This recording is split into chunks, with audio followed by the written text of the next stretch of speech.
बाबा रे बाबा, मंडळी खूप कडकडीची थंडी पडलेली आहे आणि कडकडीची थंडी आहे तर काहीतरी गरमागरम खाऊशी पेऊशी वाटतं.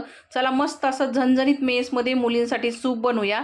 तर इथं आहे ना, पहिलं मॅगी हाताने क्रश करून घेतली, पॅकेटमध्ये होती तेव्हाच. कढईमध्ये बटर गरम करून घेतलं, त्याच्यामध्ये चिरलेलं लसूण, किसलेला अद्रक, बारीक चिरून घेतलेले हिरवी मिरचीचे तुकडे, कांदा टाकला आणि कांद्यावरती मीठ टाकून गुलाबी रंगावर कांदा परतून घेतला. नंतर त्यामध्ये पाणी टाकलं आणि पाण्याला उकळी आली की लगेच त्याच्यामध्ये मॅगी मसाल्याचे 2 पॅकेट टाकले, अर्धा चमचा काळी मिरी टाकली आणि 2 चमचे सोया सॉस टाकला. उकळी काढून त्यामध्ये मॅगीचे पाकिटं सोडून घेतले. सुपाला थोडासा घट्टपणा येण्यासाठी 1 चमचा कॉर्नफ्लॉवर घेतलं, त्याच्यामध्ये पाणी टाकून ना त्याची स्लरी तयार करून सुपामध्ये टाकून घेतली, उकळी काढून घेतली.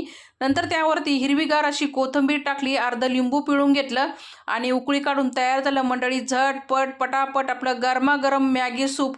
तर मंडळी तुम्ही पण ह्या थंडीमध्ये हे सूप नक्की ट्राय करून बघा. भेटूया पुढच्या व्हिडिओमध्ये. धन्यवाद.